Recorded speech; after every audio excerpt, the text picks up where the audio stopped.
Assalamu alayka ayyuhan nabiyyu wa rahmatullahi wa barakatuh, lalu mengalir kedua air matanya.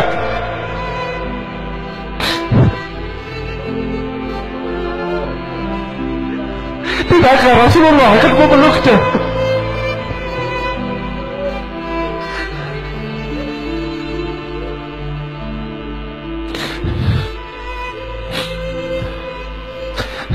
Betapa mulianya ada seorang hamba dipeluk oleh Sayyidina Muhammad.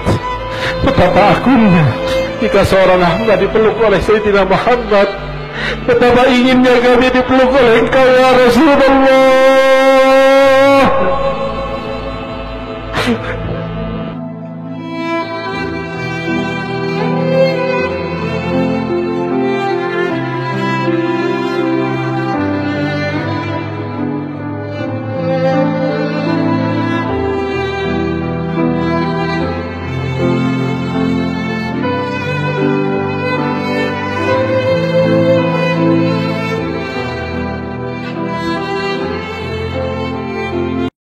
Satu hari ketika beliau sedang berkhutbah, sedang menyampaikan sesuatu yang penting, berada di atas mimbar menyampaikan firman wahyu dan pelajaran-pelajaran syariat Allah, tiba-tiba masjid digemparkan dengan suara rintihan. Suara rintihan yang sangat memilukan, seperti suara bayi yang kehilangan ibunya. Sahabat menjadi bertanya-tanya, rintihan apa gerangan? Sahabat menjadi menoleh ke kanan ke kiri, tapi tidak mendapatkan siapa yang merintihnya. Nabi SAW sedang berkhutbah, mendengarkan, sahabat sedang mendengarkan. Ketika Nabi mendengar rintihan itu, maka Nabi yang sedang berkhutbah, sedang melakukan pekerjaan penting, sedang menyampaikan wahyunya Allah, sedang mengajarkan agamanya Allah, tiba-tiba memutus khutbahnya. Turun Nabi dari mimbarnya, lalu berjalan ke sebuah arah di masjid, lalu Nabi mendekati sebuah pohon kurma yang sudah tua.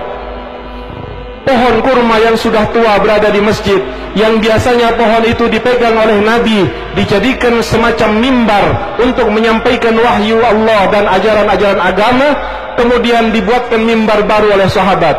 Hadirin rahimakumullah, pohon kurma yang tidak punya hati, pohon kurma yang tidak punya perasaan, pohon kurma yang tidak membaca salawat, mereka merasa hatinya teriris ketika dipisah dari Nabi Muhammad. Hatinya menangis dan merintih ketika tidak lagi dijadikan mimbar Nabi Muhammad SAW.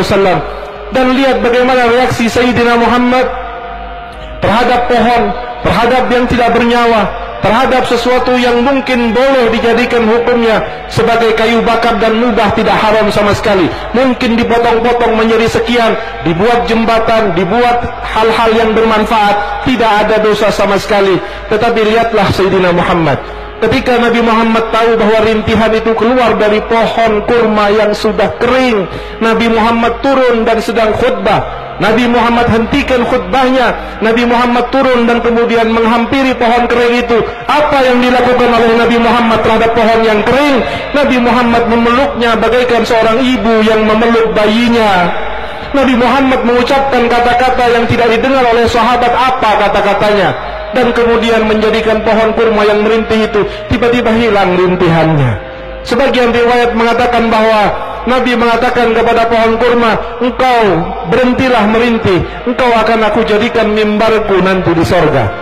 Baru kemudian pohon kurma itu berhenti merintih. Dan Nabi kemudian mengatakan kepada sahabatnya, wahai sahabatku, jika seandainya tidak aku peluk pohon kurma itu, maka dia akan merintih sampai hari kiamat.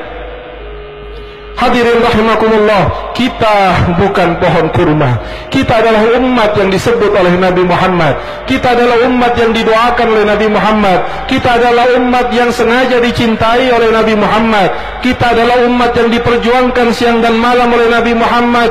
Maka merintihlah kalian kepada Rasulullah, agar Rasul turun dari mimbarnya dan memeluk kalian.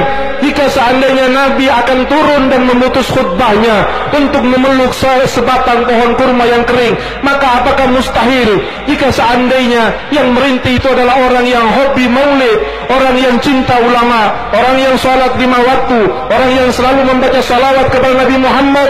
Kemudian pada satu saat dia mengheningkan perasaannya, dia memfokuskan perhatiannya, lalu terucap dari mulutnya, Assalamualaikum ayyuhan nabiyyu wa rahmatullahi wa barakatuh, lalu mengalir kedua air matanya.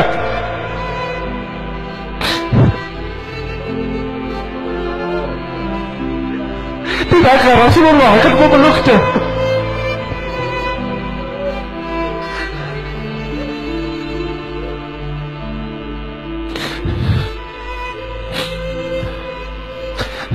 Betapa mulianya adalah seorang hamba dipeluk oleh Sayyidina Muhammad. Betapa agungnya jika seorang hamba dipeluk oleh Sayyidina Muhammad. Betapa inginnya kami dipeluk oleh Engkau ya Rasulullah.